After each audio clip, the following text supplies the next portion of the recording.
Article 370 for many Kashmiris like me is a thing of the past.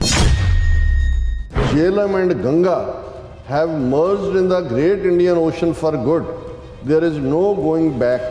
There is only marching forward. 2016 ਤੋਂ ਪਿਛਲੇ 7 ਸਾਲ ਤੋਂ ਜਿਹੜੀ ਸਭ ਤੋਂ ਹਿਸਟੋਰੀਕਲ ਮਸਜਿਦ श्रीनगर ਦੀ ਹੈ ਜਾਮਾ ਮਸਜਿਦ ਉਹਦੇ 'ਚ ਉਹਨਾਂ ਨੇ ਈਦ ਦੀ ਜਿਹੜੀ ਨਮਾਜ਼ ਆ ਉਹ ਅਦਾ ਨਹੀਂ ਕਰਨ ਦਿੱਤੀ।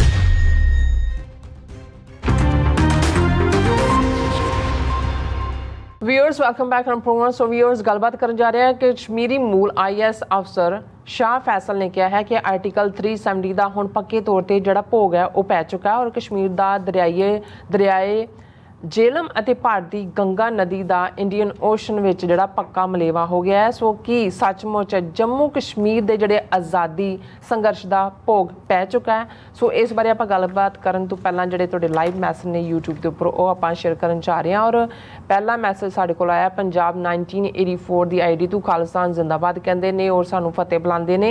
ਵਾਹਿਗੁਰੂ ਜੀ ਕਾ ਖਾਲਸਾ ਵਾਹਿਗੁਰੂ ਜੀ ਕੀ ਫਤਿਹ। ਔਰ ਗੁਰਮੇਲ ਸਿੰਘ ਜੀ ਵੀ ਕਹਿੰਦੇ ਨੇ ਕਿ ਵਾਹਿਗੁਰੂ ਜੀ ਕਾ ਖਾਲਸਾ ਵਾਹਿਗੁਰੂ ਜੀ ਕੀ ਫਤਿਹ। Doctor Sahib and Dear Neelam Kaurji, first of all congratulate all and everyone in USA for 4th of July, the Independence Day. So thank you so much. And फिर उन्होंने दे मैसेज आ गया पंजाब 1984 ਦੇ ਕਾਫੀ ਸਾਰੇ ਮੈਸੇਜ ਨੇ ਕਹਿੰਦੇ ਕਿ ਪੰਜਾਬ ਜਲਦੀ ਆਜ਼ਾਦ ਹੋਵੇ ਇਹੀ ਅਰਦਾਸ ਹੈ ਵਾਹਿਗੁਰੂ ਅੱਗੇ। ਬਹੁਤ ਸੋਹਣਾ ਪ੍ਰੋਗਰਾਮ ਹੈ, ਬਹੁਤ ਵਧੀਆ ਜਾਣਕਾਰੀ ਹੈ। ਔਰ ਗੁਰਮੇਲ ਸਿੰਘ ਜੀ ਕਹਿੰਦੇ someday we will get it too, very soon we will be enjoying the full sovereignty. ਸੋ ਇਸੇ ਤਰ੍ਹਾਂ ਫਿਰ ਉਹਨਾਂ ਦੇ 84 ਤੋਂ ਸਾਡੇ ਕੋਲ ਮੈਸੇਜ ਜੀ ਹਾਂ ਵਾਹਿਗੁਰੂ ਜੀ ਮਿਹਰ ਕਰਨ ਉਹ ਦਿਨ ਜਲਦੀ ਆਵੇ ਸੋ ਸਾਡੀ ਇਹੀ ਦਿਲੀ ਇੱਛਾ ਹੈ। ਔਰ ਇਸੇ ਤਰ੍ਹਾਂ ਬਲਜੀਤ ਵੜੈਚ ਜੀ ਵੀ ਕਹਿੰਦੇ ਨੇ ਕਿ ਵਾਹਿਗੁਰੂ ਜੀ ਕਾ ਖਾਲਸਾ ਵਾਹਿਗੁਰੂ ਜੀ ਕੀ ਫਤਿਹ। ਔਰ ਗੁਰਮੇਲ ਸਿੰਘ ਜੀ ਵੀ ਕਹਿੰਦੇ ਨੇ ਕਿ ਖਾਲਸਾ ਜ਼ਿੰਦਾਬਾਦ SFJ ਜ਼ਿੰਦਾਬਾਦ। TV 84 ਪ੍ਰੋਗਰਾਮ ਸੱਚੋ ਸੱਚ doing A grade job for the Sikh nation, keep it up, God bless you and your loved ones. So nice. And फिर इसी तरह मैसेज आएगा पंजाब 1984 साडी सोच right to speak, right of equality for all, right of freedom of religion etcetera, Khalistan जिंदाबाद। So इसी तरह जतिंदर सिंह जी भी ਕਹਿੰਦੇ ਨੇ ਕਿ ਡਾਕਟਰ ਸਾਹਿਬ ਜੀ ਤੇ ਨੀਲਮ ਕੌਰ ਜੀ ਵਾਹਿਗੁਰੂ ਜੀ ਕਾ ਖਾਲਸਾ ਵਾਹਿਗੁਰੂ ਜੀ ਕੀ ਫਤਿਹ। ਖਾਲਸਾ ਰਾਜ ਜੀ ਵੀ ਕਹਿੰਦੇ ਨੇ ਕਿ ਵਾਹਿਗੁਰੂ ਮਿਹਰ ਕਰਨ ਸਾਰਿਆਂ ਤੇ ਵਾਹਿਗੁਰੂ ਜੀ। ਔਰ ਇਸੇ ਤਰ੍ਹਾਂ ਖਾਲਸਾ ਦੇਸ਼ ਪੰਜਾਬ ਜੀ ਵੀ ਕਹਿੰਦੇ ਨੇ ਕਿ ਵਾਹਿਗੁਰੂ ਜੀ ਆਜ਼ਾਦੀ ਬਿਨਾਂ ਸਿੱਖ ਕੌਮ ਦਾ ਇੰਡੀਆ ਦੇ ਵਿੱਚ ਕੋਈ ਵੀ ਹੱਲ ਨਹੀਂ ਹੋ ਸਕਦਾ। ਔਰ ਸੁਖਦੇਵ ਸਿੰਘ ਜੀ ਕਹਿੰਦੇ ਨੇ ਖਾਲਸਾ ਜ਼ਿੰਦਾਬਾਦ। ਔਰ ਇਸੇ ਤਰ੍ਹਾਂ ਕਾਫੀ ਸਾਰੇ ਮੈਸੇਜ ਆਏ ਪੰਜਾਬ 1984 ਦੇ। So nice, thank you so much. And ਇਸੇ ਤਰ੍ਹਾਂ ਮੈਸੇਜ ਆਏਗਾ ਸਾਡੇ ਕੋਲ ਗੁਰਮੁਖ ਸਿੰਘ ਗੁਰਮੁਖ ਜੀ ਕਹਿੰਦੇ ਨੇ ਕਿ ਵਾਹਿਗੁਰੂ ਜੀ ਕਾ ਖਾਲਸਾ ਵਾਹਿਗੁਰੂ ਜੀ ਕੀ ਫਤਿਹ, ਖਾਲਸਾ ਜ਼ਿੰਦਾਬਾਦ। ਸੋ ਕੁਲਦੀਪ ਕੌਰ ਜੀ ਕਹਿੰਦੇ ਨੇ ਪੰਜਾਬ ਹੱਲ ਖਾਲਿਸਤਾਨ ਜ਼ਿੰਦਾਬਾਦ। ਐਂਡ ਇਸੇ ਤਰ੍ਹਾਂ ਮੈਸੇਜ ਆਏਗਾ ਜਸ ਜੀ ਰੰਜਾ, ਉਹ ਕਹਿੰਦੇ ਨੇ ਕਿ UK living Europe referendum, Scotland living UK, new countries in recent times East Timor, South Sudan, and Khalistan will take place in your lifetime. ਸਤਿ ਸ਼੍ਰੀ ਅਕਾਲ। ਸਤਿ ਸ਼੍ਰੀ ਅਕਾਲ। ਬਿਲਕੁਲ ਠੀਕ ਕਿਹਾ ਹੈ। ਇਹ ਸਾਰੇ ਮੁਲਕ ਸਾਡੇ ਦੇਖਦੇ ਦੇਖਦੇ ਜਿਹੜੇ ਨੇ ਈਸਟ ਤੈਮੂਰ ਤਾਂ ਹੋਂਦ 'ਚ ਆਇਆ ਔਰ ਸਕਾਟਲੈਂਡ ਵੀ ਉਸੇ ਰਸਤੇ ਤੇ ਜਾ ਰਿਹਾ, ਸਾਊਥ ਸੁਡਾਨ ਵੀ ਹੋਂਦ 'ਚ ਆਇਆ ਔਰ ਖਾਲਿਸਤਾਨ ਵੀ ਬਹੁਤ ਜਲਦੀ ਹੋਂਦ 'ਚ ਆਉਣ ਜਾ ਰਿਹਾ ਜੀ। ਐਂਡ ਚਮਕੌਰ ਧਾਲੀਵਾਲ ਕਹਿੰਦੇ ਨੇ ਉਹ ਭਾਈਓ ਭੈਣੋ ਸਾਰੀਆਂ ਕਲਾਂ ਤੇ ਜਿੰਦਾਬਾਦ ਨੂੰ ਛੱਡ ਕੇ ਹਾਂਜੀ ਸਾਰੀਆਂ ਗੱਲਾਂ ਤੇ ਜਿੰਦਾਬਾਦ ਨੂੰ ਛੱਡ ਕੇ ਚੱਲਦੇ ਪ੍ਰੋਗਰਾਮ ਬਾਰੇ ਤੇ ਕੌਮੀ ਸਾਂਝੇ ਨਿਸ਼ਾਨਿਆਂ ਨੂੰ ਆਪਣੇ ਅੰਦਰੋਂ ਕੱਢ ਕੇ ਲਿਖਤ ਵਿੱਚ ਜਿਹੜੀ ਆ ਸੁਝਾਇਆ ਕਰੋ। ਹਾਂਜੀ ਅਸੀਂ ਵੀ ਇਹੀ ਐਪਰੀਸ਼ੀਏਟ ਕਰਾਂਗੇ ਕਿ ਭਾਈ ਕੋਈ ਸੁਝਾਅ ਕੋਈ ਜਿਹੜਾ ਕਮੈਂਟ ਜਿਹੜਾ ਕਿ ਸ਼ੇਅਰ ਕਰਨ ਲਈ, ਕਿਉਂਕਿ ਅਸੀਂ ਵਕਤ ਵੀ ਦਿੰਦੇ ਹਾਂ ਇਸ ਨੂੰ ਤੇ ਜ਼ਿੰਦਾਬਾਦ ਤਾਂ ਸਾਡੀਆਂ ਭਾਵਨਾਵਾਂ ਨੇ ਜਿਹੜੀਆਂ ਹਮੇਸ਼ਾ ਰਹਿਣੀਆਂ ਚਾਹੀਦੀਆਂ ਨੇ ਪਰ ਇਹਦੇ 'ਚ ਮੋਰ ਕ੍ਰੀਏਟਿਵਨੈਸ ਲਿਆਉਣ ਦੀ ਲੋੜ ਹੈ ਜੀ। ਲਖਵਿੰਦਰ ਔਲਖ ਕਹਿੰਦੇ ਨੇ ਕਿ ਸਤਿ ਸ਼੍ਰੀ ਅਕਾਲ ਵਾਹਿਗੁਰੂ ਜੀ ਕਾ ਖਾਲਸਾ ਵਾਹਿਗੁਰੂ ਜੀ ਕੀ ਫਤਿਹ, ਖਾਲਿਸਤਾਨ ਜ਼ਿੰਦਾਬਾਦ, ਵੋਟਾਂ ਖਾਲਿਸਤਾਨ ਦੀਆਂ ਹੁਮਾ ਕੇ ਪੁੱਜਣ ਸੰਗਤਾਂ ਗੁਰਫਤਿਹ ਜੀ। ਸੋ ਇਸੇ ਤਰ੍ਹਾਂ ਡਾਕਟਰ ਪਰਮਜੀਤ ਸਿੰਘ ਸਮਰਾ ਜੀ ਵੀ ਸਾਡੇ ਕੋਲ ਉਹਨਾਂ ਦੇ ਮੈਸੇਜ ਆਏਗਾ, ਕਹਿੰਦੇ ਕਿ TV 84 ਦੇ ਸਮੁੱਚੇ ਪਰਿਵਾਰ ਨੂੰ ਪਿਆਰ ਭਰੀ ਸਤਿ ਸ਼੍ਰੀ ਅਕਾਲ ਔਰ ਸਹਿਤ ਗੁਰਫਤਿਹ ਔਰ ਵਾਹਿਗੁਰੂ ਜੀ ਕਾ ਖਾਲਸਾ ਵਾਹਿਗੁਰੂ ਜੀ ਕੀ ਫਤਿਹ ਸਤਿ ਸ਼੍ਰੀ ਅਕਾਲ ਪ੍ਰਵਾਨ ਕਰਨੀ ਜੀ। ਸੋ ਇਸੇ ਤਰ੍ਹਾਂ ਮੈਸੇਜ ਆਏਗਾ ਪ੍ਰਦੀਪ ਸਿੰਘ ਜੀ ਵੀ ਖਾਲਸਾ ਜ਼ਿੰਦਾਬਾਦ ਕਹਿੰਦੇ ਨੇ। ਔਰ ਮੇਰਾ ਖਿਆਲ ਹੈ ਹੁਣ ਮੈਂ ਮਾਈਕ ਤੁਹਾਡੇ ਤੋਂ ਲੈ ਲੈਣਾ। No problem, thank you. ਦੇਖੋ, ਜਿਵੇਂ ਅਸੀਂ ਅੱਜ ਓਪਨਿੰਗ ਸੈਗਮੈਂਟ 4 ਜੁਲਾਈ ਦੇ ਹਵਾਲੇ ਨਾਲ ਕੀਤਾ ਕਿ ਅਲਟੀਮੇਟਲੀ ਜਿਹੜੀ ਸਪਿਰਿਟ ਇਨਡੋਮਿਟੇਬਲ ਹੁੰਦੀ ਹੈ, ਜੀ, ਜਿਹੜੀ ਰੂਹ ਸੱਚ, ਹੱਕ, ਇਨਸਾਫ ਦੇ ਰਸਤੇ ਤੇ ਤੁਰਦੇ ਆ, ਜਿਹੜਾ ਮਜ਼ਬੂਤੀ ਦੇ ਨਾਲ ਆਪਣੇ ਨਿਸ਼ਾਨੇ ਵੱਲ ਵਧਣ ਦੇ ਲਈ ਪੇਸ਼ਕਦਮੀ ਕਰਦੀ ਹੈ, ਉਹ ਕਦੇ ਫਿਰ ਰੁਕਾਵਟਾਂ, ਨੈਗੇਟਿਵਿਟੀ, ਦੂਜੇ ਤੀਜੇ ਜਾਂ ਕਮਜ਼ੋਰੀਆਂ ਜਾਂ ਰਾਹ 'ਚ ਆਈਆਂ ਕੋਈ ਹੋਰ ਫੀਲਿੰਗਸ, ਉਹ ਉਹਨਾਂ ਦੀ ਸਪਿਰਿਟ ਨੂੰ ਜਿਹੜਾ ਉਹ ਡੈਟਰ ਨਹੀਂ ਕਰ ਸਕਦੇ। ਇਹੀ ਫਰਕ ਹੁੰਦਾ। ਔਰ ਇਹੀ ਜਦੋਂ ਅਸੀਂ ਸਿੱਖ ਦੀ ਸਪਿਰਿਟ ਦੀ ਗੱਲ ਕਰਦੇ ਹਾਂ ਤੇ ਜ਼ਾਹਰ ਹੈ ਸਾਡਾ ਨਿਸ਼ਾਨਾ ਤਾਂ ਨਿਸ਼ਚੈ ਕਰ ਆਪਣੀ ਜੀਤ ਕਰੋ। ਸਾਡੀ ਤਾਂ ਗ੍ਰੀਟਿੰਗ ਹੀ ਖਾਲਸਾ ਔਰ ਫਤਿਹ ਦੇ ਨਾਲ ਹੁੰਦੀ ਹੈ ਕਿ ਭਾਈ ਅਸੀਂ ਪਿੱਛੇ ਨਹੀਂ ਹਟਣਾ। ਜੀ, ਕਸ਼ਮੀਰੀਆਂ ਨੂੰ ਮੈਂ ਹਮੇਸ਼ਾ ਐਡਮਾਇਰ ਕਰਦਾ ਕਿਉਂਕਿ ਇਹਦੇ ਬਾਵਜੂਦ ਕਿ ਉਹ ਇੱਕ ਗੁਲਾਮੀ 'ਚੋਂ ਦੂਸਰੀ 'ਚ ਜਾਂਦੇ ਰਹੇ ਲੰਬੇ ਵਕਤ ਤੋਂ, ਔਰ ਕਿਵੇਂ ਡੋਗਰਿਆਂ ਨੇ ਜਿਹੜਾ ਕਿ ਸਿੱਖ ਰਾਜ ਦੇ ਟਾਈਟਲ ਥੱਲੇ ਗੁਲਾਬ ਸਿੰਘ, ਧਿਆਨ ਸਿੰਘ ਨੇ ਜੋ ਕੁਛ ਵੀ ਜੰਮੂ ਕਸ਼ਮੀਰ ਦੇ ਲੋਕਾਂ ਨਾਲ ਕੀਤਾ ਉਹ ਇੱਕ ਵੱਖਰਾ ਚੈਪਟਰ ਹੈ। ਲੇਕਿਨ ਕਿਵੇਂ ਜਿਹੜਾ ਉਹ ਈਵਨ ਉਹ ਗੱਦਾਰੀ ਦਾ ਇਨਾਮ 1844 ਦੀ ਪਹਿਲੀ ਐਂਗਲੋ ਸਿੱਖ ਵਾਰ ਦਾ ਕਿ ਜੰਮੂ ਕਸ਼ਮੀਰ ਜਿਹੜਾ ਉਹ ਡੋਗਰਿਆਂ ਦੇ ਹਵਾਲੇ ਕਰ ਦਿੱਤਾ ਗਿਆ ਤੇ ਗੁਲਾਬ ਸਿੰਘ ਦਾ ਖਾਨਦਾਨ ਜਿਹੜਾ ਉਹ ਜ਼ੁਲਮ ਕਰਦਾ ਰਿਹਾ। 47 ਦੇ ਦੌਰ 'ਚ ਹਰੀ ਸਿੰਘ ਜਿਹੜਾ ਉਹ ਰਾਜਾ ਸੀ ਔਰ ਉਹ ਵੀ ਅਨਡਿਸਾਈਡਿੰਗ ਸੀ ਕਿ ਕੀ ਕਰਨਾ ਹੈ ਕੀ ਨਹੀਂ। ਕਿਵੇਂ ਮਿਸਟਰ ਮਹਾਜਨ ਔਰ ਨਹਿਰੂ ਔਰ ਦੂਸਰਿਆਂ ਨੇ ਉਹਦੀ ਬਾਂਹ ਮਰੋੜ ਕੇ ਉਸ ਤੋਂ ਐਕਸੈਸ਼ਨ ਡਾਕੂਮੈਂਟ ਤੇ ਦਸਤਖਤ ਕਰਾਏ। ਔਰ ਕਸ਼ਮੀਰ ਦਾ ਮੁੱਦਾ ਭਾਰਤ ਔਰ ਪਾਕਿਸਤਾਨ ਦੇ ਵਿੱਚ ਕਬਾਬ ਦੀ ਹੱਡੀ ਹੈ। 4 ਜੰਗਾਂ ਇਸ ਮੁੱਦੇ ਦੇ ਉੱਤੇ ਹੋਈਆਂ।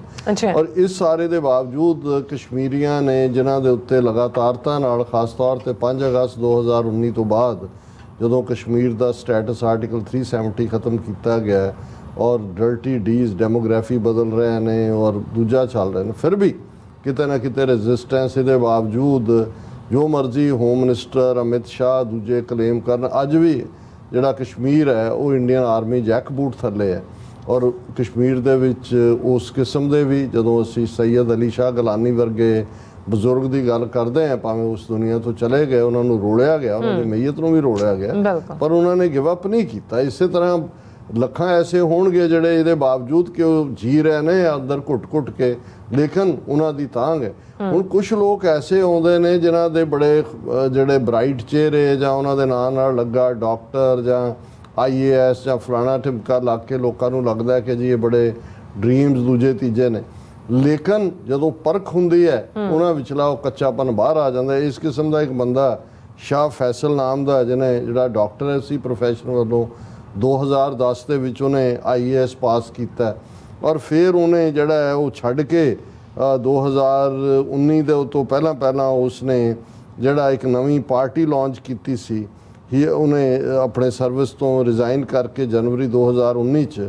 ਜੰਮੂ ਕਸ਼ਮੀਰ ਪੀਪਲਜ਼ ਮੂਵਮੈਂਟ ਔਰ ਉਹਦੀਆਂ ਸੀ ਪ੍ਰੈਸ ਕਾਨਫਰੰਸਿਸ ਦੇਖੋ, ਸਾਰਿਆਂ ਨੂੰ ਭੰਨ ਰਿਹਾ ਸੀ, ਸ਼ੇਖ ਅਬਦੁੱਲਾ ਟੱਬਰ ਦੂਜਿਆਂ ਨੂੰ, ਨਵੀਂ ਵੇਵ ਇਹ ਜਨਵਰੀ ਦੇ ਵਿੱਚ ਉਹਨੇ ਪਾਰਟੀ ਲਾਂਚ ਕੀਤੀ ਜਨਵਰੀ 2019 ਚ। 5 ਅਗਸਤ 2019 ਨੂੰ ਜਿਹੜਾ ਉਹਨਾਂ ਨੇ ਕਸ਼ਮੀਰ ਦਾ ਸਟੇਟਸ ਖਤਮ ਕਰਕੇ ਫੌਜ ਦੇ ਹਵਾਲੇ ਕਰਕੇ ਇਹਨੂੰ ਵੀ ਚੁੱਕ ਕੇ ਅੰਦਰ ਦੇ ਦਿੱਤਾ 1 ਸਾਲ। ਇਹ ਜਦੋਂ ਬਾਹਰ ਨਿਕਲਦਾ ਜਾਂ ਦੂਜਾ ਇਹ ਉਹਨਾਂ 'ਚ 200 ਦੇ ਕਰੀਬ ਪਟੀਸ਼ਨਾਂ ਸੁਪਰੀਮ ਕੋਰਟ ਦੇ ਕੋਲ ਨੇ ਜਿਨ੍ਹਾਂ 'ਚ ਕਿ ਇਹਨੂੰ ਐਜ਼ ਏ ਕਨਸਟੀਟਿਊਸ਼ਨਲ ਜਿਹੜੀ ਵਾਇਓਲੇਸ਼ਨ ਦੇ ਤੌਰ ਤੇ ਚੈਲੰਜ ਕੀਤਾ ਗਿਆ। ਇਹਦਾ ਨਾਮ ਵੀ ਵਿਚਾਲੇ ਵਿੱਚ ਸੀ ਕਿ ਜੀ ਇਹ ਅਨਕਨਸਟੀਟਿਊਸ਼ਨਲ ਐਕਟ ਕੀਤਾ।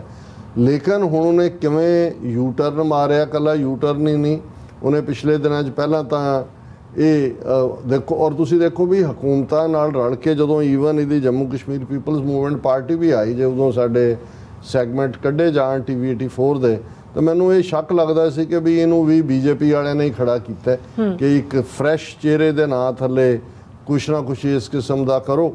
ਲੇਕਿਨ ਉਹਨੂੰ ਉਦੋਂ ਮੌਕਾ ਨਹੀਂ ਮਿਲਿਆ। ਫਿਰ ਇਵੇਂ ਲੱਗਾ ਜੀ ਮੈਂ ਲੋਕਾਂ ਦੀ ਆਵਾਜ਼, ਮੈਂ ਪਟੀਸ਼ਨ ਤੇ ਇਕਸਾਰ ਉਹਨੂੰ ਅੰਦਰ ਵੀ ਇਸ ਲਈ ਰੱਖਿਆ ਕਿ ਉਹਦੀ ਕ੍ਰੈਡੀਬਿਲਿਟੀ ਬਣੇ। ਔਰ ਹੁਣ ਉਹਨੂੰ ਜਿਹੜਾ ਉਹ ਵਾਪਸ ਅਹੁਦੇ ਤੇ ਰੱਖ ਲਿਆ। ਉਹਨੇ ਕਿਹਾ ਜੀ ਤੇਰਾ ਤਾਂ ਅਸੀਂ ਰਿਜ਼ਾਈਨ ਹੀ ਨਹੀਂ ਸੀ ਕਬੂਲ ਕੀਤਾ। ਉਹਨੇ ਜਦੋਂ ਕਿ ਹੁਣ ਸੁਪਰੀਮ ਕੋਰਟ ਨੇ ਆਉਣ ਵਾਲੇ ਦਿਨਾਂ 'ਚ 5 ਜੱਜਾਂ ਦਾ ਕਨਸਟੀਟਿਊਸ਼ਨਲ ਜਿਹੜਾ ਬੈਂਚ ਬਣਾਇਆ ਜਿਹੜਾ ਆਰਟੀਕਲ 370 ਦੀ ਕਨਸਟੀਟਿਊਸ਼ਨੈਲਿਟੀ ਦੇ ਉੱਤੇ ਗੱਲ ਕਰੇਗਾ। ਤੇ ਇੱਕ ਤਾਂ ਇਹਨੇ ਸ਼ਾਹ ਫੈਸਲ ਨੇ ਆਪਣਾ ਨਾਂ ਤਾਂ ਵਾਪਸ ਲੈ ਹੀ ਲਿਆ ਸੀ, ਪਰ ਉਹਨੇ ਅੱਜ ਟਵੀਟ ਕੀਤਾ ਹੈ, ਉਹਨੇ ਕਿਹਾ ਕਿ ਜੀ ਇਹ ਜਿਹੜੀ ਹੈ article 370 for many Kashmiris like me is a thing of the past. Jhelum and Ganga have merged in the great Indian Ocean for good. There is no going back. There is only marching forward.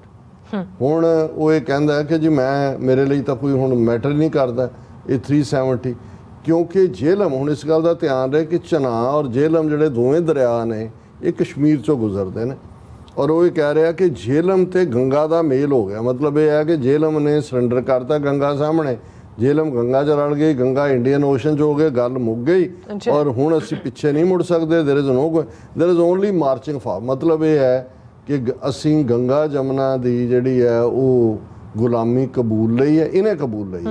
ਹੁਣ ਅਸੀਂ ਜਦੋਂ ਉਹਨੇ ਮੈਨੂੰ ਇਹ phrase ਲੱਗਾ, ਮੈਂ ਕਿਹਾ ਇਹਨੇ ਬਹੁਤ ਬਿਸਤੀ ਕੀਤੀ ਹੈ ਕਸ਼ਮੀਰੀਆਂ ਦੀ ਕਿ ਕਸ਼ਮੀਰ ਦੇ ਵਿੱਚ ਤਾਂ ਉਹ ਅੱਜ ਵੀ ਨੌਜਵਾਨ ਨੇ, ਬਾਹਰ ਵੀ ਉਹਨਾਂ ਦੇ ਜਿਹੜੇ ਅਖੀਰਲੇ ਸਾਹ ਤੱਕ ਲੜਨ ਦਾ ਜਿਹੜਾ ਉਹ ਪ੍ਰਣ ਲੈ ਕੇ ਬੈਠੇ ਹੋਏ ਨੇ।